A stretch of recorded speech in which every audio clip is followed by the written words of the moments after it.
In this short film, we will tell you about an artifact that became our most recognizable piece of art, an iconic symbol of the museum, you might say. It is over 2-story tall stained glass window titled Symbol of Poland Reborn. Commissioned for the Polish Pavilion at the 1939 New York World's Fair, it was designed by graphic artist Mieczysław Jurgielewicz and executed at the Żeleński Stained Glass Workshop in Kraków. The stained glass was on display as the main focal point of the Hall of Honor of the pavilion, greeting all visitors, just as it greets our visitors in the Great Hall today. This monumental stained glass perfectly illustrates the grandeur and success of the Polish pavilion. Measuring 28 square meters, it is one of the biggest secular stained glass windows in the US. It is also one of the reasons why Fodor's travel guide included our museum on the list of 25 most important attractions in Chicago. The artifact made it to the museum with a large number of objects that could not go back to Poland due to the outbreak of World War II. It traveled to Chicago via train in pieces, and just like pieces of the puzzle, had to be put back together. In the archives, there is a letter from Baron Stefan de Rob, the Polish Pavilion Commissioner General, addressed to the museum curator Mieczysław Hyman, with attached photograph of the stained glass, expecting to make it easier to assemble. The PMA also has a documentation regarding some damages sustained during transport, as well as arrangements for the repair of the glass pieces. This beautiful stained glass composition dazzles us with its vivid colors: blue, green, yellow, and red. It tells the story of Poland's accomplishments during the period between the world wars. In the center stands the figure of a woman named Polonia, the Latin word for Poland. She is a young woman, since the country wanted to present itself at the fair as being young and dynamic. Another reason was that Poland had regained its independence in 1918 after 123 years of partition by Russia, Austria, and Prussia. Since the fair happened in 1939, and 1939 minus 1918 equals 21, that might be the age of this young woman. The young Polonia holds a sword and a sheaf of wheat, representing the obligation of a nation to defend and provide for its people. To her left and right, one can see vignettes of Polish cities with their Latin names written on a scroll: Wilna, Cracovia, Varsovia, Poznania, and a region of Silesia or Śląsk. The port city of Gdynia, created in 1926, is presented at Polonia's feet on the right, with a picture of a sailboat without a ribbon sign. Then the city of Lwów, or Leopolis, and the royal and cultural capital of Poland, Kraków. Further, in the thin blue columns, there are coats of arms or crests of various cities and regions in Poland. On the outer edge, we have 12 depictions of work and art in Poland. Since Poland at the time was an agricultural country, 4 of the panels show scenes from farming, planting, plowing, sowing, and reaping. But there is also a scene showing a blast furnace, a mine of some sort, blacksmithing, bricklaying, woodworking, wood carving, painting, and music, stressing that Poland is not only a nation of farmers and laborers, but also of artists, musicians, and intellectuals. At the top, above the central figure, is a depiction of Our Lady of Ostra Brama, known as Our Lady of the Gate of Dawn, patroness of Wilno. This is a prominent Catholic painting of the Blessed Virgin Mary, venerated by the faithful in the chapel of the Gate of Dawn in Vilnius, Lithuania. Vilnius, or in Polish, Wilno, was an important Polish city and cultural hub in the interwar period. The painting was historically displayed above one of the Vilnius city gates, which often contained religious artifacts intended to ward off attackers and bless passing travelers. The painting is in the Northern Renaissance style and was completed most likely around 1630. The Virgin Mary is depicted without the infant Jesus, so it is not a Madonna. The artwork soon became known as miraculous and inspired a following. To this day, the Chapel of the Gate of Dawn is a major pilgrimage site in Vilnius and attracts many visitors, especially from Poland. Our Lady of Ostra Brama was chosen here over Our Lady of Częstochowa to honor the memory of Józef Piłsudski, Polish military leader, field marshal, and statesman who was born in Wilno and who had died in 1935. He led the country in the interwar period and is considered a father of the Second Polish Republic, re-established in 1918. His initials, JP, are found at the bottom of the stained glass window, adorned with the Virtuti Militari cross and a marshal's baton. Just above the initials is a white-crowned eagle, Poland's national symbol, and panels to the left and right honor Piłsudski's legions in World War I and the veterans of the Polish Bolshevik War of 1920. Directly in front of the stained glass in the Polish pavilion stood a sculpture of Marshal Piłsudski created by Kazimierz Ostrowski, flanked by wrought iron decorative stands by Henryk Grunwald, holding banners with crests of Polish legions by Antoni Uniechowski. These stands and banners are parts of the Polish Museum of America collection. Kraków Stained Glass Workshop, where our stained glass was made, was established in 1902, and it exists to this day as a working studio and now also as a museum. Its founder, Stanisław Gabriel Żeleński, was brother of the famous Polish writer Tadeusz Boj Żeleński. The artists who worked with the studio included most recognized Polish artists, such as Stanisław Wyspiański, Józef Mehofer, and many others. The PMA has one more stained glass window manufactured by the Żeleński studio and exhibited at the New York World's Fair. It is a small round composition of crucifixion, 16 inches in diameter, designed by Alojzy Sawicki in 1938. Jurgielewicz was born in year 1900 and died in 1983 in Warsaw, Poland. He practiced stained glass painting techniques, graphics, mainly woodcut, drawing, and easel painting. He was a member of the RIT Graphic Artists Association and was a lecturer at the Academy of Fine Arts in Warsaw. During World War II, in the underground, he headed the graphic department of the Information and Propaganda of the Home Army. During the Warsaw Uprising, together with Edmund Burke, he designed the famous poster "To Arms in the Ranks of the Home Army." The stained glass is no doubt one of the artist's largest accomplishments. Strangely, the stained glass, maybe because it was considered part of the design of the Polish pavilion itself, is somehow not listed in the official Polish pavilion catalog, but it is visible in the historic black and white photos of the Hall of Honor.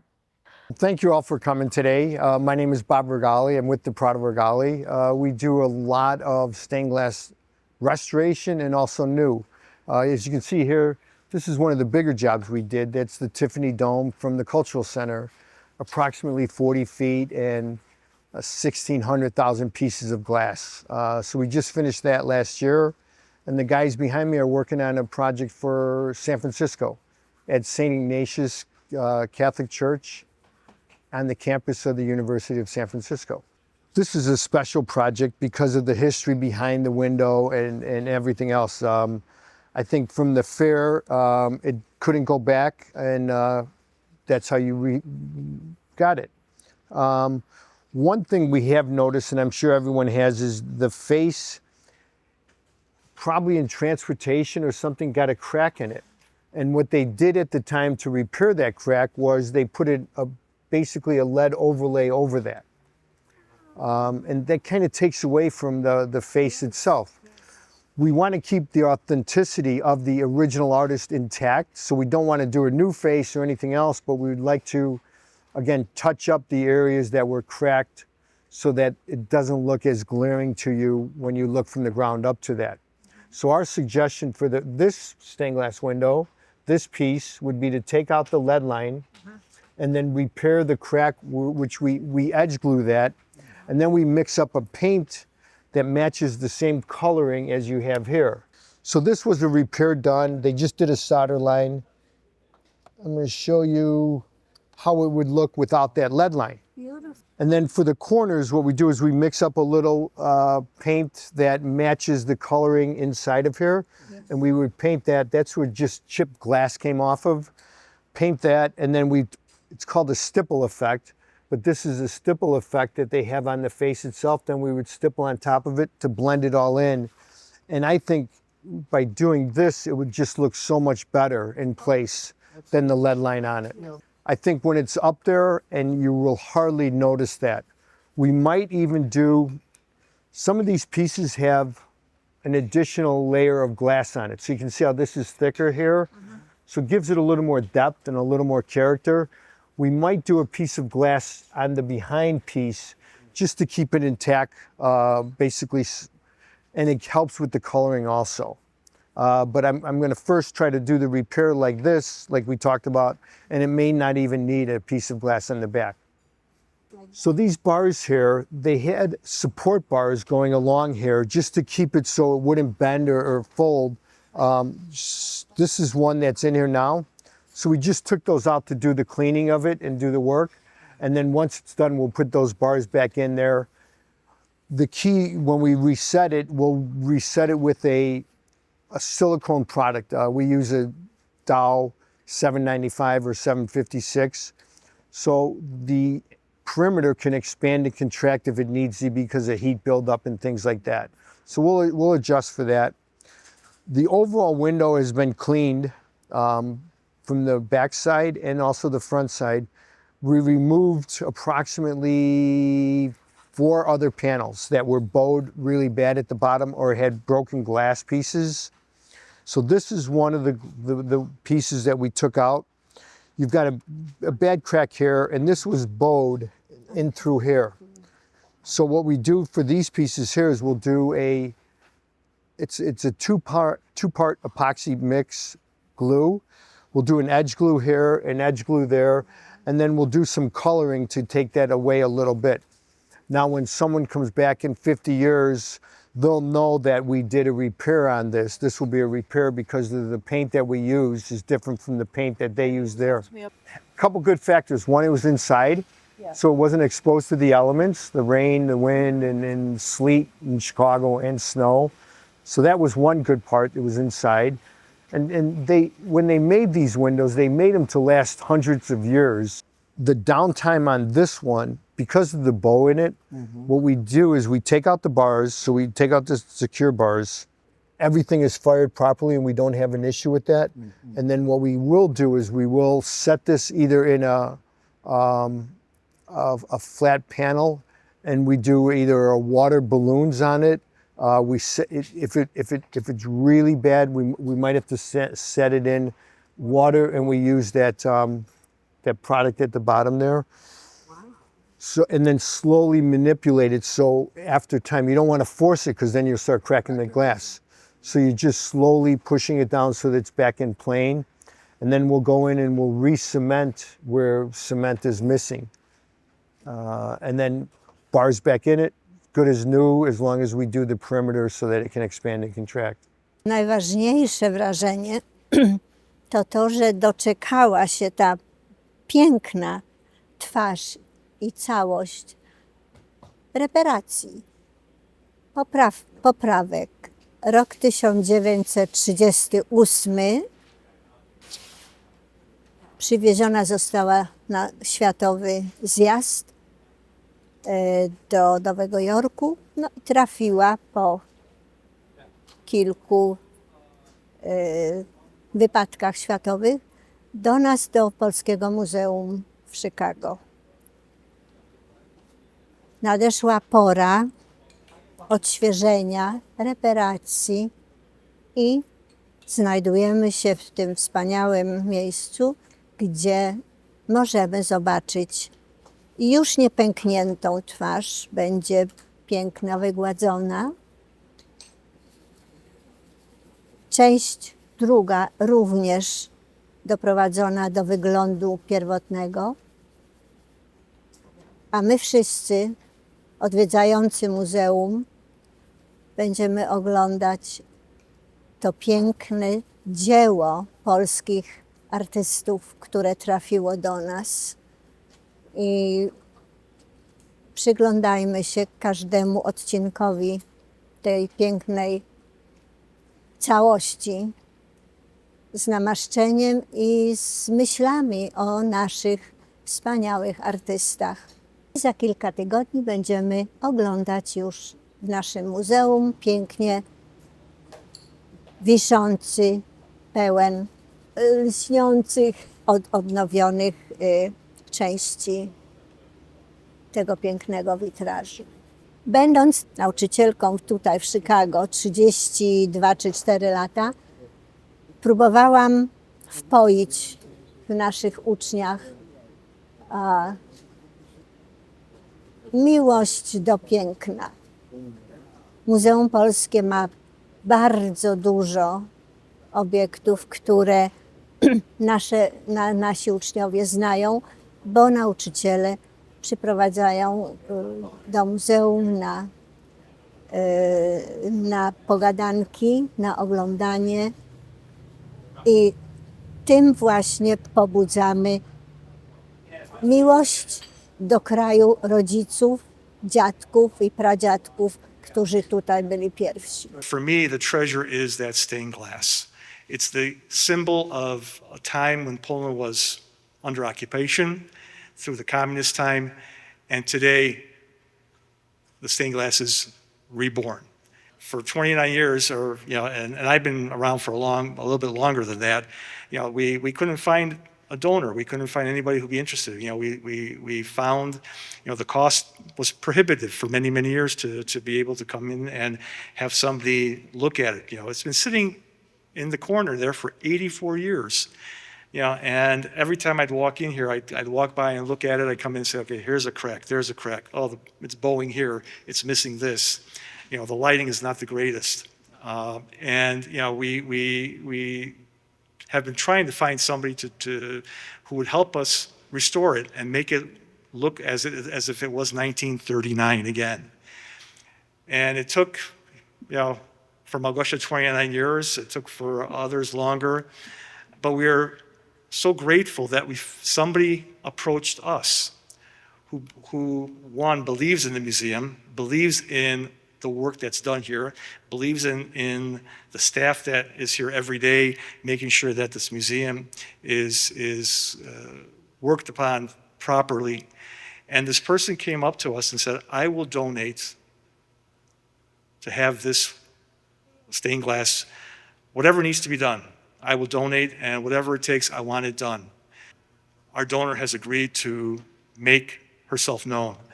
And it is with great, great pleasure that I introduce the donor of the conservation of the stained glass that will be dedicated shortly. Ladies and gentlemen, please give a round of applause to Betty Urazowicz and Piotr Uzarowicz.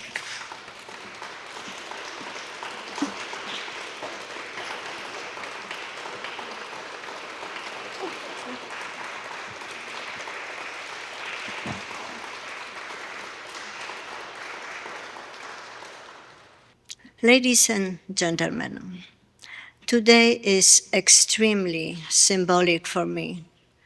I have loved the stained glass for years. Its colors, deepened and strengthened by light, speak to me in a special way. They live their own life. For many years, I have admired our museum stained glass window, symbol of Poland reborn by Jurgielewicz. In the stained glass of Poland, there is each of us, Polish women. We carry her in our hearts. Her courage, smile, and serenity. We always face choices, twists, and turns of life, and the future in our heads held high, and, if necessary, our sword. We are surrounded by the world of men, so interesting and useful, so helpful, but Poland remains a woman with her invincible heart. I'm extremely pleased that Mr. Regali has removed a scar of broken glass from the face of our Poland that has been disturbing its view for 80 years. The stained glass window now delights with its splendor. I'm convinced that my late husband, Zbigniew Uzarowicz, a supporter of works of art, is smiling down on us from heaven, approving of this sign that we live in the Polish Museum of America, which is dear to our hearts. Let's preserve this beautiful symbol of the past for the future. Thank you. So today, Poland is truly reborn. And thanks to Betty Uzarowicz, Piotr Uzarowicz, his wife, and two daughters, who the second daughter could not be here today. But thanks to the Uzarowicz family, who generously funded the restoration, conservation, and repair of the stained glass, which is our symbol of the Polish Museum of America. Tonight's dedication is also done in memory of Pani Uzarowicz's husband, Zbigniew, who was a big supporter of, as she mentioned earlier, arts, but also supported the museum. Spogląda, stamtąd. Stamtąd, tak jest. And so with the generosity of Pani Uzarowicz and her family, we'd like to dedicate the reconserved stained glass. Brochure. Raz, dwa, trzy. Pani Uzarowicz and Piotr and family, 100 lat. Thank you, Stan.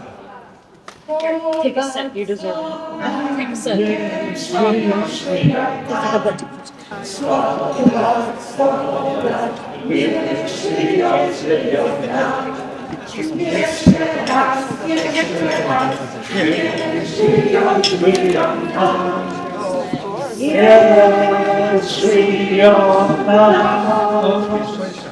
And now, we invite you for an in-person visit so you can admire it in its full glory.